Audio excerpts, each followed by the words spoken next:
राही जय। बोलो सच्चे दरबार की जय।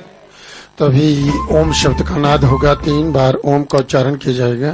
आप सभी भक्तजन भक्ति भाव से हृदय से बाहर निकालते लंबे स्वर से सभी ओम का पाठ करेंगे, माँ से प्रार्थना करते हुए कि हे माँ, इन स्तोत्रों द्वारा, इन मंत्रों द्वारा जो आपकी स्तुति की गई है, इसे प्रसन्नता पूर्वक स्वीकार करो और पूरे विश्व को वरदान दो, आशीर्वाद दो, सबके कष्ट, सबके दुख, सबके रोग दूर करो, सबकी मनोकामना पूर्ण करो, सबकी अंग संरक्षा करो, सबका सर्वत्र मंगल करो। ऐसे मंगल प्रार्थना करते विश्व कल्याण के लिए 3 बार सभी एक साथ ओम का पाठ करेंगे।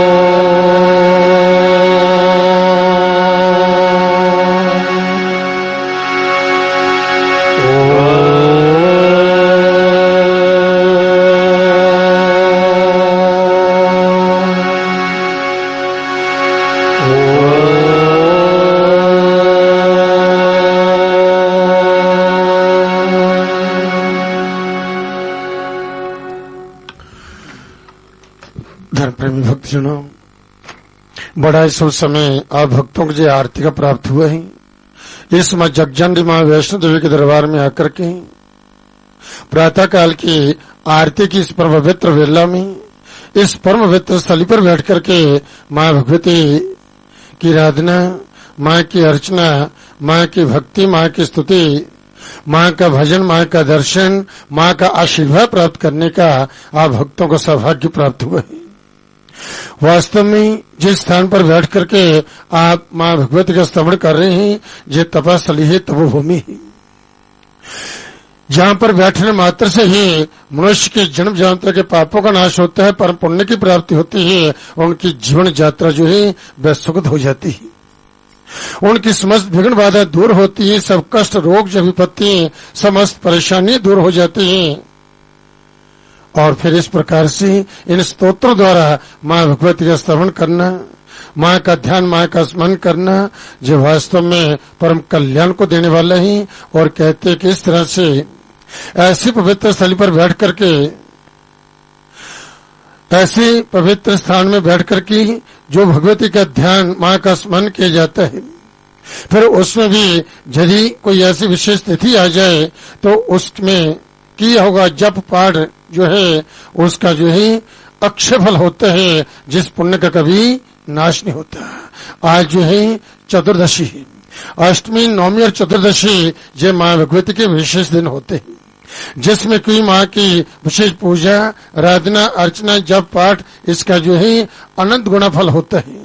फिर शक्ति पर आकर ऐसा सौभाग्य प्राप्त हो जाए, भगवती का ध्यान, स्मरण, मां की स्तुति करने का सौभाग्य प्राप्त हो जाए, तो इसका अक्षय फल होता है, इस पुण्य का कभी नाश नहीं होता। जय मां की विशेष कृपा होती है भक्तों पर, जो भक्तों पर ऐसी कृपा करती है, अपने दरबार बुलाती है, अपने चरणों बिठाती है, तो इस प्रकार से उनसे ऐसी पुण्य कर्म, शुभ कर्म कराती है, जिसकी कृपा से, जिसके आशीर्वाद से जो है उन भक्तों के सब कार्य सिद्ध होते हैं, उनके सभी कष्ट जो है वह दूर हो जाते हैं, क्योंकि एक देवी की कृपा के बिना कुछ भी संभव नहीं है। मां की जब कृपा होती है तभी जो इस प्रकार के हृदय में सद्विचार उत्पन्न होते हैं कि हम सत्कर्म करें, दीन दुखी की सेवा करें, परोपकार करें, मां वैष्णो देवी के दर्शन के लिए चले, मां का दर्शन करें, मां का आशीर्वाद प्राप्त करें। तो इस प्रकार जब ऐसे सद्विचार उत्पन्न हो तो ये जान लेना चाहिए कि मां की कृपा, ये देवी देवताओं की कृपा हम पर हो रही है, और निश्चित रूप से हमारा कल्याण जो है निश्चित है। जी विशेष दिन जो मैं आपको बतला रहा था, अभी 2 अप्रैल से जो है बसंतक नवरात्र जो प्रारंभ हो रहे हैं। जी नवरात्र जो है 9 दिन की जो साधना होती है, विशेष साधना, जो विशेष शक्ति, भोजन शक्ति, संवर्धन शक्ति, संचय के दिन होते हैं, जिसमें भक्तजन जो है मां की विशेष आराधना, अर्चना, पूजा करते हैं, व्रत करते हैं, मां का ध्यान, मां का स्मरण, मां के नाम का जप करते हैं, दुर्गा सप्तशती का पाठ करते हैं। तो इस प्रकार से मां की जोर जगा करके मां की भक्ति करते हैं, माँ की अनुकूलता प्राप्त करने के लिए, माँ को प्रसन्न करने के लिए, माँ को रिझाने के लिए, माँ का विशेष आशीर्वाद प्राप्त करने के लिए, अपने कष्टों को, अपनी परेशानियों को दूर करने के लिए, कारोबार में वृद्धि के लिए, सुख समृद्धि के लिए, परिवार के लिए जो है उनके कल्याण के लिए, बच्चों की विद्या बुद्धि के लिए जो विशेष प्रार्थनाएं जो है जो मां से की जाती है। तो प्रथम नवरात्र में जब साधक जन जो है मां की पूजा प्रारंभ करते हैं, उसमें जो ही कल स्थापन किया जाता है, शाखारोपण की जाती है, द्वीप प्रज्वलित किया जाता है। मैं सायंकाल बतला रहा था कि प्रथम नवरात्र में जो शाखारोपण एवं कल स्थापन का जो मुहूर्त है वह 8:30 तक है। उसके उपरांत जो है वैधृति योग जो है जी प्रारंभ हो रहा है। वैधृति जो है तो इस प्रकार वैधृति में जो है वही पूजा प्रारंभ जो करना होता है वह निषिद्ध मानी गई है। वैधृति योग में ही वह नहीं की जाती। चित्रा नक्षत्र और वैधृति योग जो है जो निषिद्ध माना गया है माँ की पूजा में प्रारंभ में जो है। तो इसलिए जो है कल स्थापन एक शाखारोपण जो है जी प्रथम नवरात्र के जो है आप 8:30 से पहले जो है आप इसे कर सकते हैं। अब जो है कल स्थापन जो है कल स्थापन की जो विधि जो बतलाई गई है ये कैसे जो है ये करनी चाहिए। कल मैंने सायंकाल को कन्या पूजन का विषय बतलाया था कि कन्या पूजन नवरात्र किस प्रकार से करना चाहिए, और अब जो है कल स्थापन जो है शाखारोपण जो करनी है ये कैसे जो है आप करें। कलश जो होता है ये कलश जो है मिट्टी का भी होता है, मिट्टी का कलश, फिर जो है तांबे का कलश जो है, पीतल का कलश आप ले सकते हैं। इसी प्रकार से जो है यथाशक्ति जो है आप कलश जो है वह लेकर के जो है उसका पूजन जो है वह कैसे करें। पहले गणेश का स्मरण किया जाता है, गणेश का ध्यान स्मरण करें और इस प्रकार से गणेश का पूजन कर करके जो है उसके प्राण जो कलश जो है स्थापन आपने करना है। तो जिस स्थान पर आपने कलश जो है जहां पर आप माँ की प्रतिमा रखेंगे और उसके आगे जो है आप शाखारोपण करेंगे, माँ की ज्योत प्रज्वलित करेंगे, उसी के अपने बाएं तरफ और मूर्ति की जो है दाईं तरफ जो है वह कलश स्थापन किया जाता है। ये ध्यान रखिए सामने आपकी मूर्ति ही आपके जो है बाईं तरफ और देवता की दाईं तरफ जो है वह कलश की स्थापना होती है।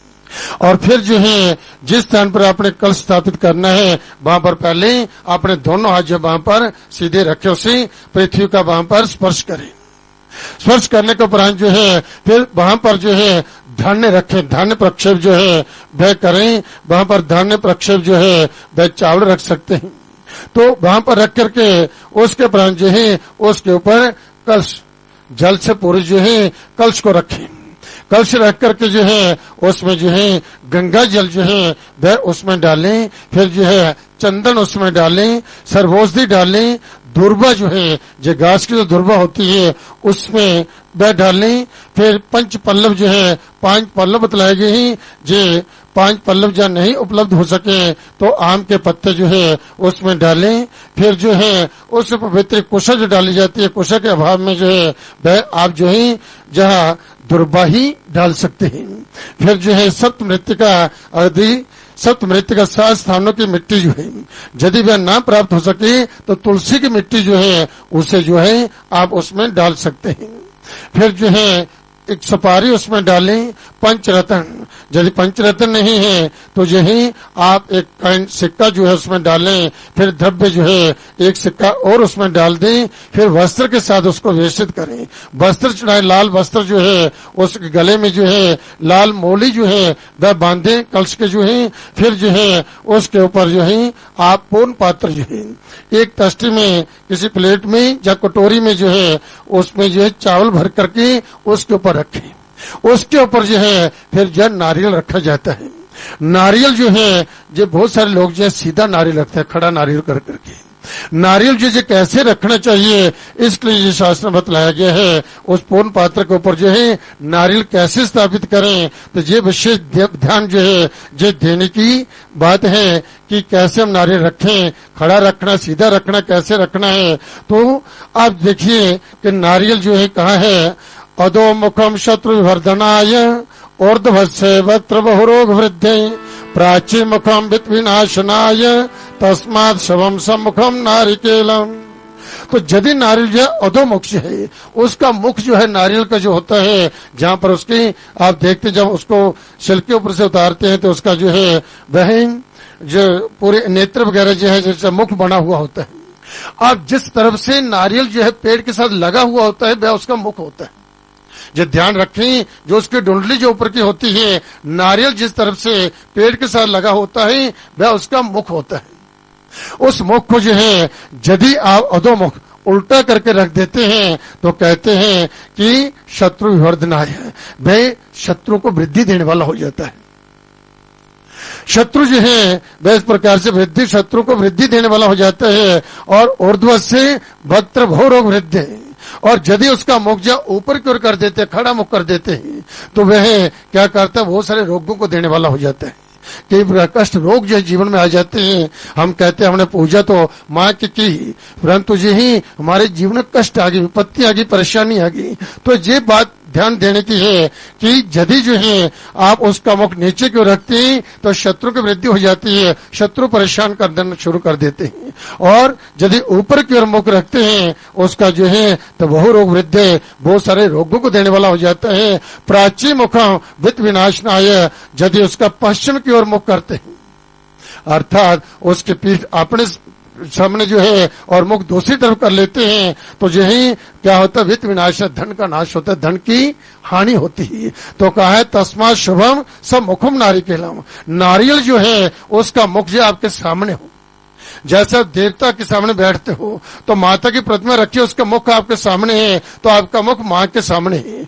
ऐसे नारियल तिल जो है आप जब कल स्थापना करते हो उसमें देवी देवताओं का आवाहन किया जाता है। तो इस प्रकार से उसका मुख जो है जब सम्मुख होगा फिर आप प्रार्थना करेंगे, आपकी प्रार्थना स्वीकार होंगी और वह पूजा जो है वह आपको परम सिद्धि को देने वाली होगी, धन धान्य की वृद्धि करने वाली, कष्टों को रोगों को दूर करने वाली, शत्रु और विजय दिलाने वाली, इस प्रकार से सब ओर से मंगल को देने वाली जो होगी। इसलिए नारियल जो है सम्मुख, जहां उसका मुख है उसको अपने सामने रखें। उस कलश के ऊपर जब रखते हैं, पूर्ण पात्र जो है रख करके जो है उसके ऊपर जो है जब नारियल स्थापित करते हैं उसका मुख जो है अपने सामने हो, सम्मुख हो, तो वह सब प्रकार की समृद्धि को देने वाले वह पूजा आपकी सफल होगी। बोलो सच्चे दरबार की जय। अब जो है ज्योत प्रज्वलित करें, इस प्रकार शाखा रोपण जो किया जाता है वह करें, माँ की ज्योत जब जगाई जाए और इस तरह से माँ की पूजा आराधना जो है फिर आप प्रारंभ करें। इसके साथ साथ विशेष रूप से जो है एक तेल का दीपक जो प्रज्वलित किया जाता है। जो 9 दिन जो है तेल का दीपक भी जो है, जो एक तो घी की ज्योत होती है, दूसरा दीपक होता है। दीपक जो है और मिट्टी का दीपक जो है उसमें जो है तेल डाल करके वह उस प्रकार से वह दीवा जो है प्रज्वलित करें। अब उसका मुख भी कैसे रखना चाहिए, किस और उसका मुख हो, वो दीपक का जो हमारे कष्टों को, रोगों को, परेशानियों को जब दूर कर करके वह समृद्धि को दी और उस गृहस्थ में परिवार में जो है सुख समृद्धि हो, सब क्लेश जो है वह दूर हो। इसलिए जो है वह दीप जो है वह कैसे प्रज्वलित किया जाए, तो कहते हैं आजुर्दा प्रामुखो दीप धन दासाद उदंग मुख प्रत्यंग मुखो दुख दोषो हानि दो दक्षिणा मुख। तो कहा है कि आयुर्दा प्रामुखो दीप, उस दीप का मुख जो है यदि आप जो है पूर्व की तरफ जो है, ईस्ट की तरफ जो है उसका मुख करते हैं, पूर्व की तरफ जो है उसका मुख रखते हैं, तो वह क्या है कि आयुर्दा प्रामुखो दीप, वह दीर्घ आयु को देने वाला होता है, आयु की वृद्धि करता है। पूर्व की ओर मुख रखने के लिए जो है दंडासाद उदंग मुख है, और यदि उत्तर की तरफ जो है उसका मुख आप रखते हैं तो वह धन की वृद्धि करता है, धन धान्य की वृद्धि करता है। प्रत्यंग मुखो दुख दोष हो, और यदि जो है इस प्रकार से आप पश्चिम की ओर जो उसका मुख रखते हैं तो वह कई प्रकार के दुख को, कष्ट को देने वाला हो जाता है। दक्षिणो जो है हानि दो दक्षिण मुख है, और इस प्रकार से दक्षिण की तरफ यदि उसका मुख रखते हैं तो वह हानि को देने वाला होता है, कई प्रकार के विघ्न बातों को उत्पन्न कर देते हैं। तो इसलिए दीपक का मुख जो है पूर्व की तरफ या उत्तर की तरफ जो है वह मुख जो है उसका रखें, वह सब प्रकार की सुख समृद्धि को देने वाला होता है।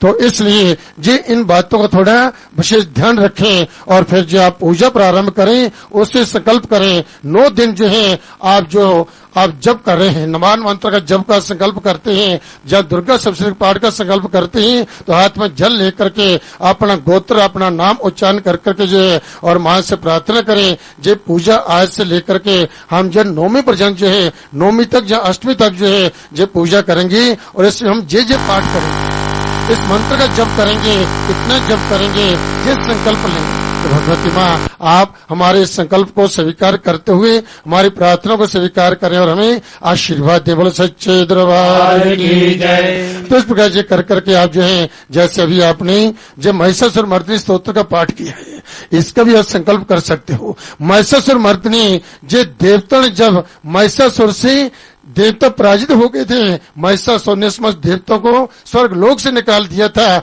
उस समय मां भगवती से उन्होंने प्रार्थना की थी और प्रार्थना करने पर भगवती स्वयं प्रकट हुई और महिषासुर का उसने वध किया और देवता के कष्ट को दुख विपत्ति को दूर किया।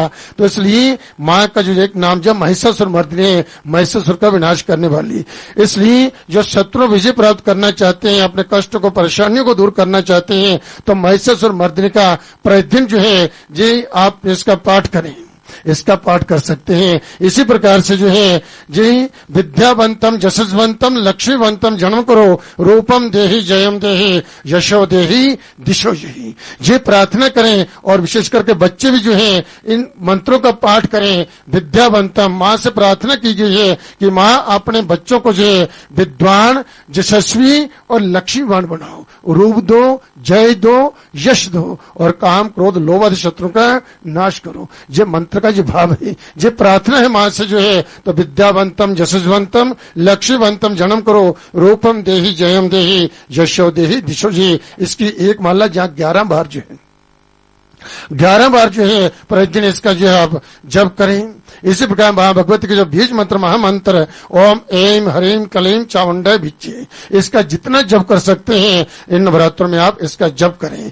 देहि सौभाग्यम आरोग्यम देहि में परमम सुखम रूपम देहि जयम देहि यशो देहि दिशो देहि, ये विशेष मंत्र हैं। इन मंत्रों का आप 11 बार यदि एक माला कर सकते हैं तो अति उत्तम, यदि समय का अभाव है तो आप जो 11 बार जो है इन मंत्रों का आप जो है जप कर लें और जो बीज मंत्र का जितना जप हो सकता है वह जप करें। इस प्रकार से माँ की जो 9 दिन की साधना विशेष साधना होती है, माँ की भक्ति करें क्योंकि जो 9 दिन जो शक्ति पूजन, शक्ति संवर्धन, शक्ति संचय दिन होते हैं, इसलिए उस दिन जो 9 दिन बिल्कुल पवित्र होकर के प्रतिदिन जो है श्रद्धायुक्त होकर के आप भगवती माँ की भक्ति करें, माँ की ज्योत प्रज्वलित कर करके प्रतिदिन माँ की आरती करें, माँ का आशीर्वाद प्राप्त करें तो निश्चित रूप से माँ आप पर प्रसन्न होगी और आपके घरों में आकर के माँ भगवती आपको आशीर्वाद देगी। क्योंकि जिस स्थान पर इस माँ की पूजा आराधना अर्चना की जाती है वहां जो भगवती लक्ष्मी के विराजमान होकर के अवधि को देती है, उन्नति को देती है, आत्म शांति आत्म सुख देती है, सब कष्टों को रोगों विपत्तियों को दूर करती है, धन धान्य की वृद्धि करती है, कारोबार वृद्धि करती है और सर्वत्र भक्तों का जो है मंगल करती हैं। बोलो सच्चे दरबार की जय। तो आप सभी माँ भगवती के मूल मंत्र का पाठ करेंगे, सब मिलकर के इस मंत्र का उच्चारण करना है। ओम ऐं ह्रीं क्लीं चामुंडाय विच्चे ओम ऐं ह्रीं क्लीं चामुंडाय विच्चे ओम ऐं ह्रीं क्लीं चामुंडाय विच्चे ओम ऐं ह्रीं क्लीं चामुंडाय विच्चे ओम ऐं ह्रीं क्लीं चामुंडाय विच्चे ओम ऐं ह्रीं क्लीं चामुंडाय विच्चे। बोलो सच्चे दरबार की जय। तो ये मंत्र का जप जो है जब करते हैं, इसका जप करने से जो है जो भगवती आदि शक्ति जहाँ पर 3 शक्ति गुण विराजमान है, महाकाली, महालक्ष्मी और महासरस्वती के रूप में इन तीनों माताओं की विशेष कृपा प्राप्त होती है, इन तीनों शक्ति गुण प्राप्त होती है। इन तीनों शक्ति जब साधु संपन्न होते हैं तो उन्हीं के सब कार्य जो है वह सफल होते हैं। इसलिए प्रतिदिन इसकी एक माला जप तो अवश्य करें और नवरात्रों में इसका जितना जप हो सकता है इस मंत्र का आप जप करें। निश्चित रूप से माँ की यहाँ पर कृपा होगी और माँ की कृपा से आपके सभी संकल्प जो हैं वह सफल होंगे। बोलो सच्चे दरबार की जय। तभी भजन की बेला निवेदन करा श्री